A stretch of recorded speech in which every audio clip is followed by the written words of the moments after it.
Assalamualaikum warahmatullahi wabarakatuh. Kenalkan, nama saya Rido, NIM 12220579. Di sini saya dan teman saya mau mempresentasikan hasil proyek kami,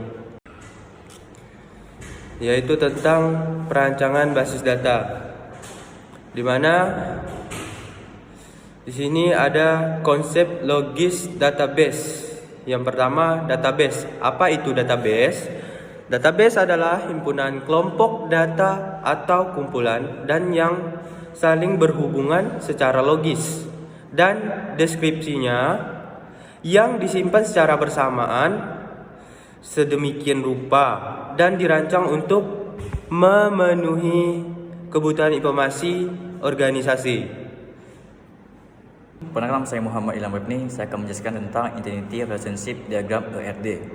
ERD atau Entity Relationship Diagram atau diagram hubungan entitas adalah diagram yang digunakan untuk perancangan suatu database dan menunjukkan relasi antar objek atau entitas beserta atribut-atribut secara detail. Ini adalah contoh gambar dari ERD. Di sini ada tabel mahasiswa, dosen, makul, dan nilai mahasiswa. Di mahasiswa mempunyai 5 file dan dosen mempunyai 6 file, makul mempunyai 4 file. Nilai mahasiswa mempunyai 4 file.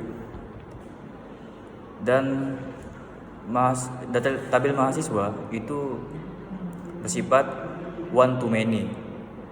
Dosen, makul, dan nilai mahasiswa bersifat one to many.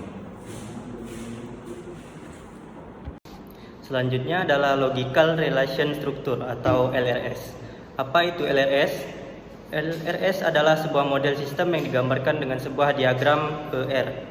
Akan mengikuti pola atau aturan permodelan tertentu dalam kaitannya dengan konversi ke LRS. Berikut adalah diagram LRS dari tabel kami. ID mahasiswa, terus ke nilai mahasiswa, nama mahasiswa, dan ke nama mahasiswa, dan seterusnya. ID dosen ke makul dan diisi dengan ID dosen, dan seterusnya. Selanjutnya, spesifikasi file. Pada proyek perencanaan basis data kampus kami menggunakan 4 tabel, yaitu tabel mahasiswa, tabel dosen, tabel makul, tabel nilai mahasiswa. Berikut adalah spesifikasi file dari masing-masing tabel. A. Tabel mahasiswa. Elemen data, ID mahasiswa, nama file ID mahasiswa, tipe integer, size 8, keterangan primary key auto increment. Yang kedua, elemen data, nama mahasiswa, nama file, nama mahasiswa, tipe varchar, size 30. Selanjutnya, elemen data kelas, nama file kelas, tipe varchar, size 25. Selanjutnya, elemen data jenis kelamin, nama file, jenis kelamin, tipe varchar, size 20. Elemen data NIM, nama file NIM, tipe integer, size 10.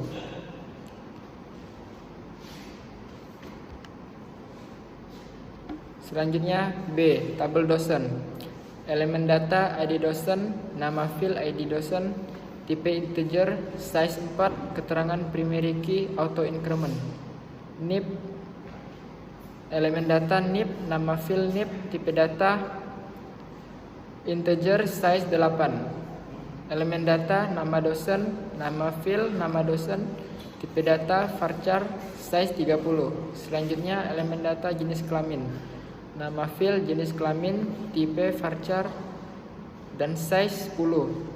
Elemen data alamat, nama file, alamat, tipe varchar, size 20. Kemudian elemen data email, nama file email, tipe varchar, size 30.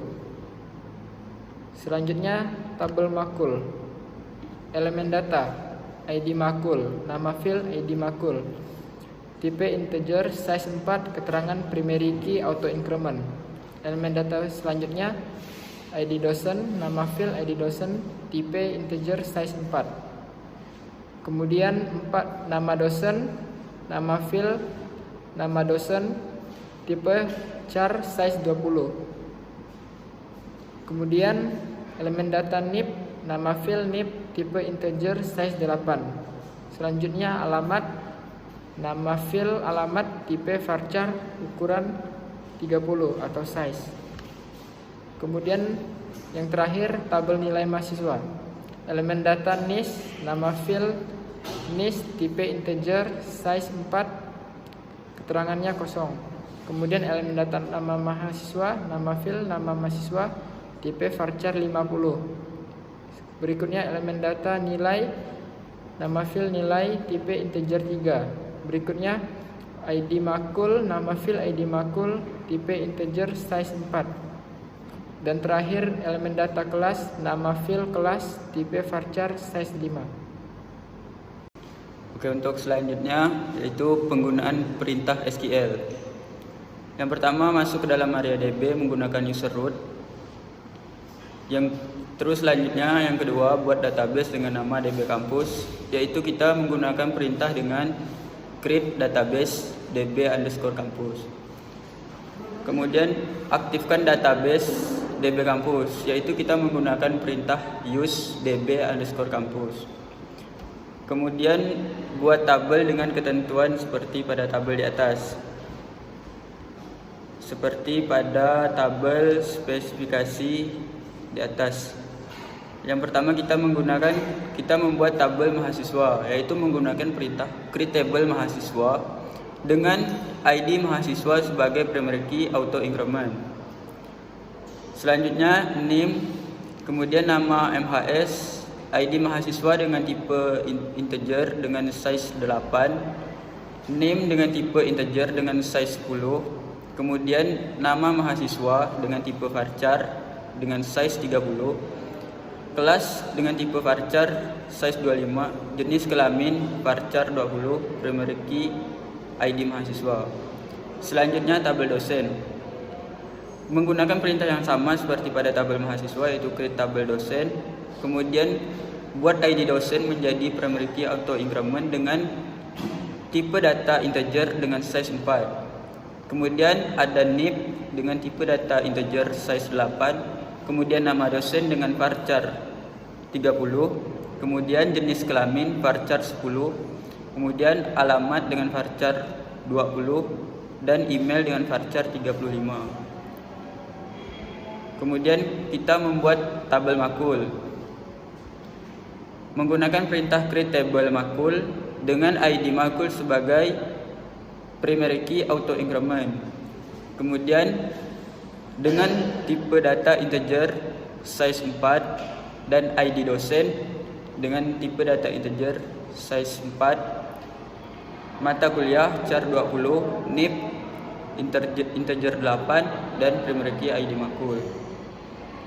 Kemudian tabel nilai mahasiswa sama seperti dengan tabel-tabel yang sebelumnya, yaitu create table nilai mahasiswa dan NIM sebagai primary key.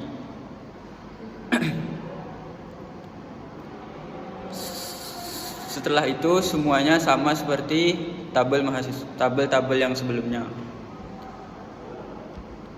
Oke, selanjutnya tampilkan seluruh tabel yang sudah dibuat. Kita menggunakan perintah show tables dan maka akan muncul semua daftar tabel yang telah kita buat. Kemudian tampilkan struktur tabel. Kita menggunakan perintah dash table. Lalu kemudian isikan data pada tabel dengan data sebagai berikut. Untuk tabel mahasiswa memiliki ID mahasiswa, NIM nama mahasiswa, kelas dan jenis kelamin. Kita menggunakan perintah insert into mahasiswa, lalu kemudian masukkan semua nilai yang ingin diinputkan ke dalam tabel. Dengan menggunakan insert into mahasiswa, kemudian NIM nama mahasiswa, kelas, jenis kelamin, lalu kita menambahkan values. Kemudian tabel dosen menggunakan insert into dosen dan NIP nama dosen, jenis kelamin, alamat dan email dengan menggunakan values sama seperti tabel mahasiswa.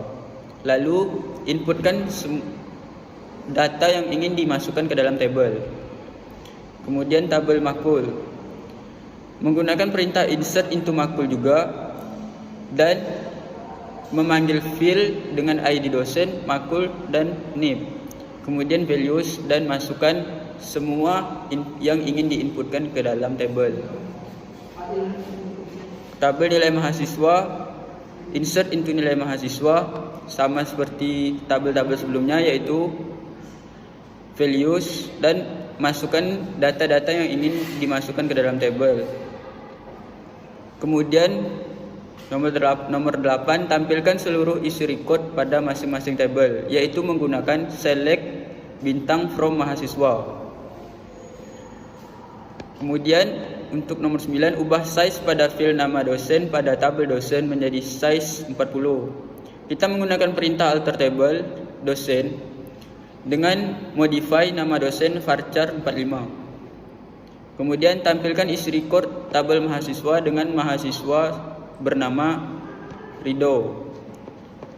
Kita menggunakan perintah select bintang from mahasiswa where di mana nama mahasiswa sama dengan Rido. Mungkin hanya sekian yang dapat saya sampaikan untuk kali ini. Kurang lebihnya saya mohon maaf. Assalamualaikum warahmatullahi wabarakatuh.